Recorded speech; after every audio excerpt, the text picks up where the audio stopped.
Here's a quick summary of the book Deep Utopia, Life and Meaning in a Solved World by Bostrom. This book explores a future where humanity has effectively solved its major problems: scarcity, disease, aging, dangerous labor, and even most forms of suffering. Advanced technology, especially super-intelligent AI, has made the world safe, abundant, and stable.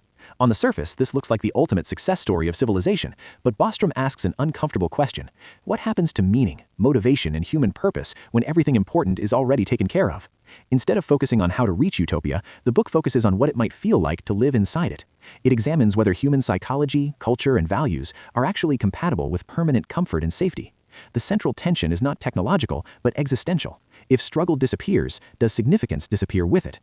Let's divide the book into the major themes. 1. What does it mean to solve the world?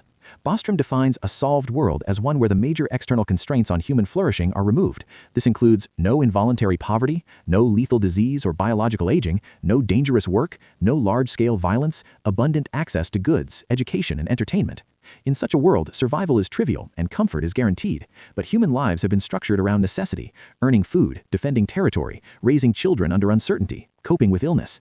Much of our psychology evolved to respond to threats and scarcity. A solved world removes the very conditions that shaped human motivation. 2. Meaning as a byproduct of struggle. The book distinguishes between hedonic well-being, which is how good life feels, and eudaimonic meaning, which means how significant life seems. A solved world maximizes the first, but may undermine the second. Meaning often arises from sacrifice, responsibility, and risk, but if outcomes are guaranteed, these elements fade. 3. Optionality overload and decision paralysis. In a solved world, almost any lifestyle becomes available. You can be an artist for centuries, a traveler across planets, a virtual being in simulated realities, anything for as long as you like. Paradoxically, this level of freedom may be psychologically destabilizing. 4. Value drift and the risk of losing what we care about. Another subtle danger is value erosion over time. If future generations grow up without hardship, mortality, urgent stakes, they may not emotionally grasp why earlier humans cared about dignity, courage, or sacrifice. Values that were shaped in harsh conditions may not survive in gentle ones. This could lead to reduced concern for abstract ideals and prioritization of immediate pleasure over long-term meaning. Even if the world remains stable, the internal world of human values may gradually flatten. This is not because people become bad, but because the environment no longer cultivates certain virtues. Bostrom leaves open a philosophical tension. Is meaning something that exists independently of human psychology, or is it something humans psychologically generate through narrative and struggle? If meaning is purely constructed, then perhaps new forms can emerge in utopia.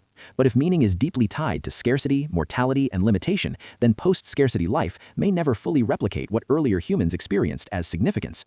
The book does not conclude that meaning disappears, only that we should not assume it will automatically persist. Hit like, share, and subscribe if you liked this one. Bye for now.